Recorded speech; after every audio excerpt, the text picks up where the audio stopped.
உங்கள ரொம்ப அன்போடு வரவேற்கிறேன்.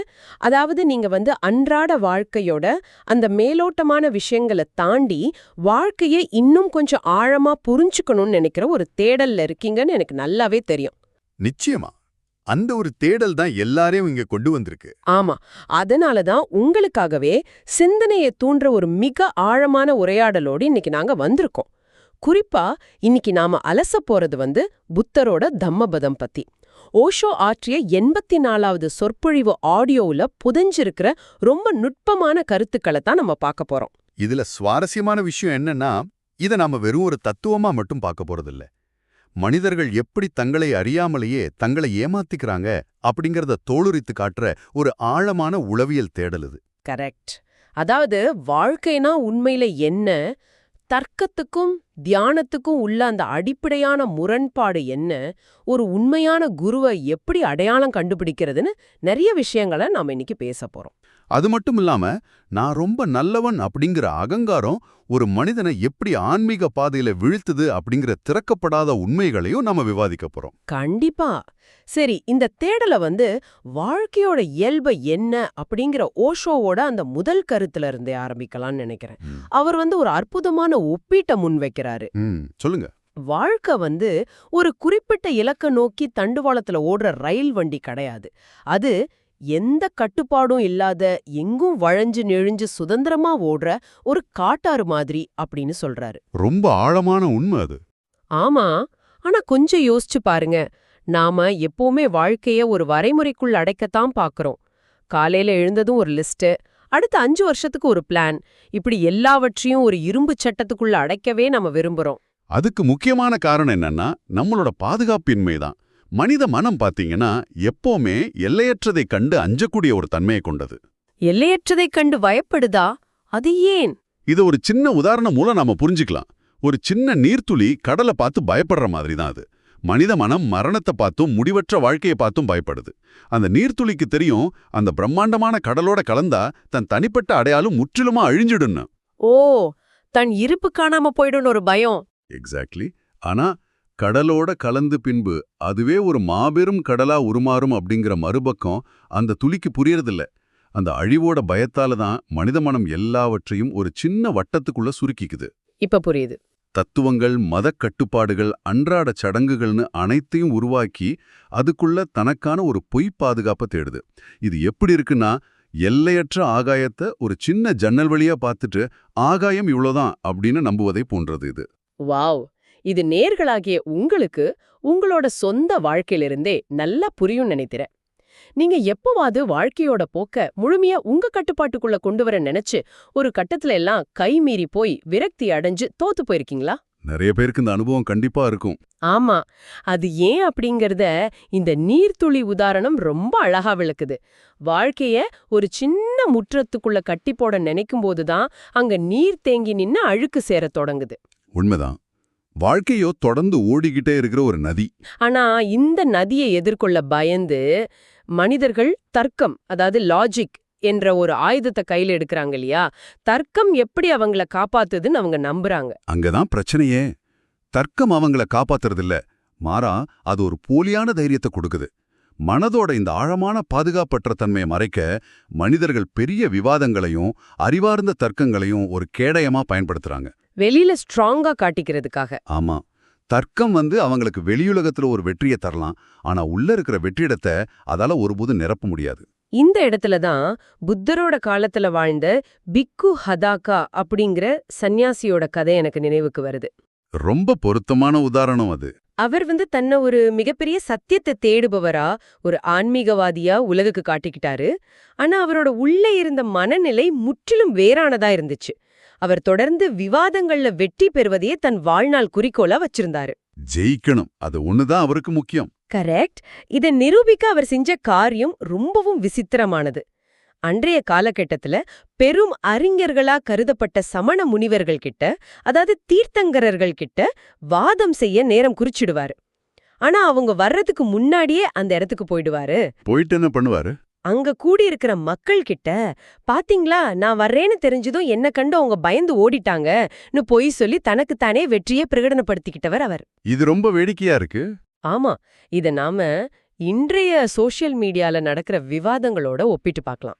இன்னைக்கு பலரும் உண்மைய அறிஞ்சிக்க விவாதிக்கிறதில்ல, எதிராளிய வீழ்த்தி நான் உன்னை ஜெயிச்சிட்டேன் அப்படின்னு தங்களோட ஈகோக்கு தீனி போடவே தர்க்கத்தை பயன்படுத்துறாங்க.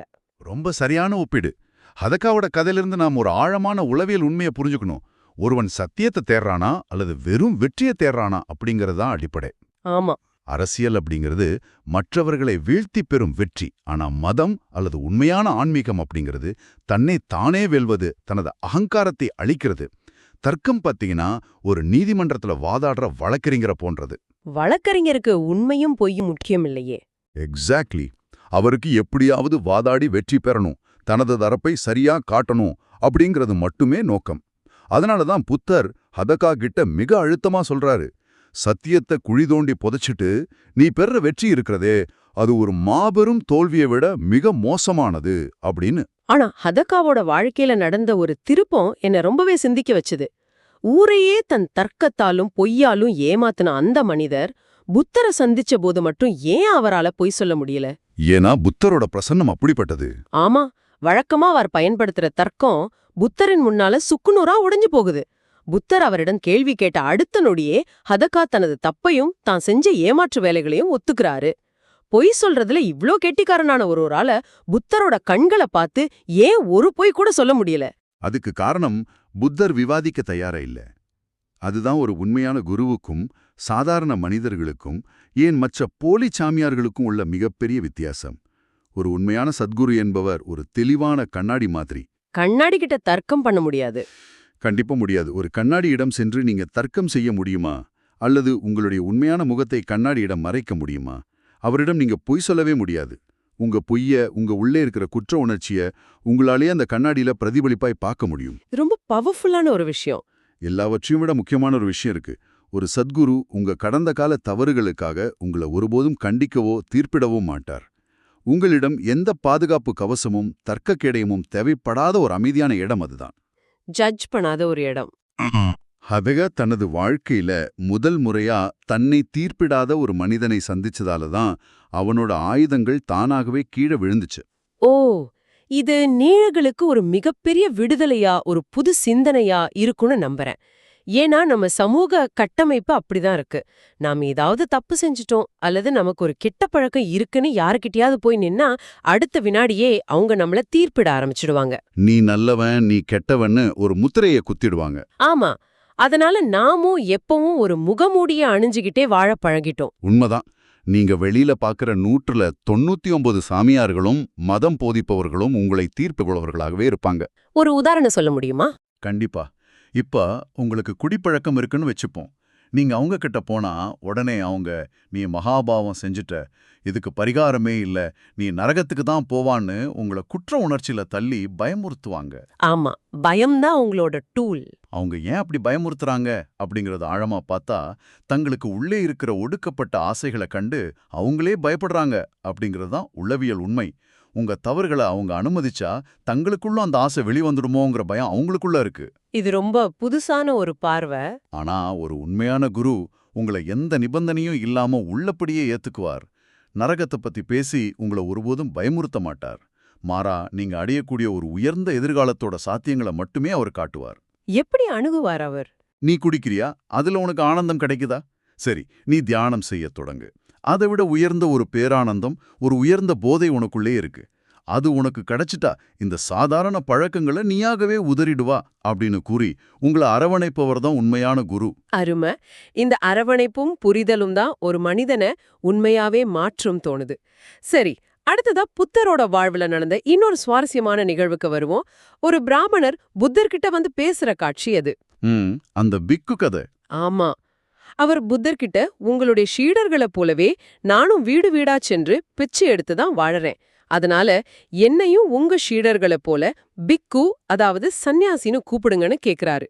பாக்குறதுக்கு இது நியாயமான கோரிக்கையா தெரிஞ்சாலும் வெறும் பிச்சை எடுப்பதாலோ அல்லது ஒரு குறிப்பிட்ட ஆடைய அணிவதாலோ மட்டும் ஒருவர் பிக்கு ஆகிவிட முடியாதுன்னு புத்தர் அவருக்கு மறுக்கிறாரு. இதோட பின்னால் உள்ள ஆழமான அர்த்தம் என்னன்னு பாத்தீங்கன்னா, வெளிப்படையான செயல்களுக்கும் உள்நிலையில நிகழும் மாற்றங்களுக்கும் உள்ள மலையளவு வித்தியாசத்தை தான் புத்தர் அங்க விளக்குறார். கையில் ஒரு பாத்திரத்தை ஏந்தி பிச்சை எடுப்பதுங்கிறது யாரும் செய்யக்கூடிய ஒரு எளிய செயல்தானே. கரெக்ட். ஆனா பிக்கு என்பதன் உண்மையான அர்த்தம் அதுவல்ல. தனக்குள் காலமா தேங்கியிருக்கிற அனைத்து பதிவுகளையும், அதாவது ஓஷோ குறிப்பிடும் சம்ஸ்காரங்களை வேரோடு பிடுங்கி எறிவதுதான் பிக்கு நிலை. சம்ஸ்காரங்கள்னா நம்ம அடையாளங்கள். ஆமா, நீங்க கொஞ்சம் ஆழமா சிந்திச்சு பாருங்க. நாம பிறக்கும் பொழுது எந்த ஒரு அடையாளமும் இல்லாம ஒரு வெற்று காகிதம் போல தான் பிறக்கிறோம்.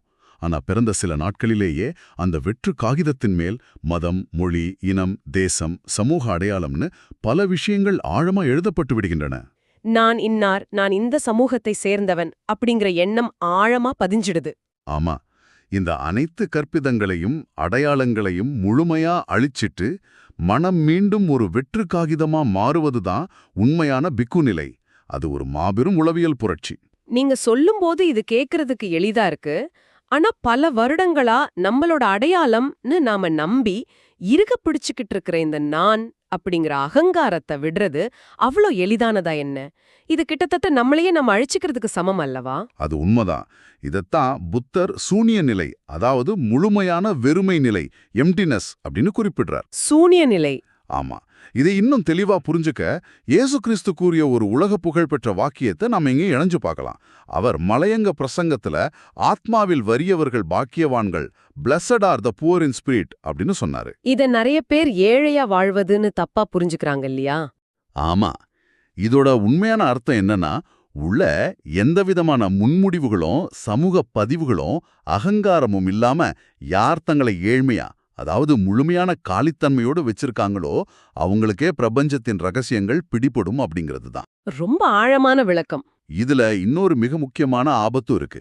நாம செய்யற பாவங்களை விடுவது மட்டும் சுதந்திரம் இல்ல. பாவம் அப்படிங்கிறது ஒரு இரும்பு சங்கிலின்னு வச்சுக்கிட்டா, நாம செய்யற புண்ணியம் அப்படிங்கிறது ஒரு தங்கச்சங்கிலி. தங்கச்சங்கிலியா? ஆமா, இரும்பு சங்கிலியோ தங்கச்சங்கிலியோ ரெண்டுமே உங்களை கட்டி போடுற வேலையை தான் செய்யுது. ஒரு நிமிஷம், நீங்க புண்ணியம் செய்வதும் நல்ல விஷயங்களை செய்வதும் கூட ஒரு வகை தடைன்னு சொல்றீங்களா? இது ரொம்ப முரண்பாடா இருக்கே. நான் பாவம் செய்யாதவன், நான் புண்ணியம் செய்தவன் அப்படிங்கிற எண்ணம் எப்படி ஒரு மனிதனுக்கு தடையா மாற முடியும்?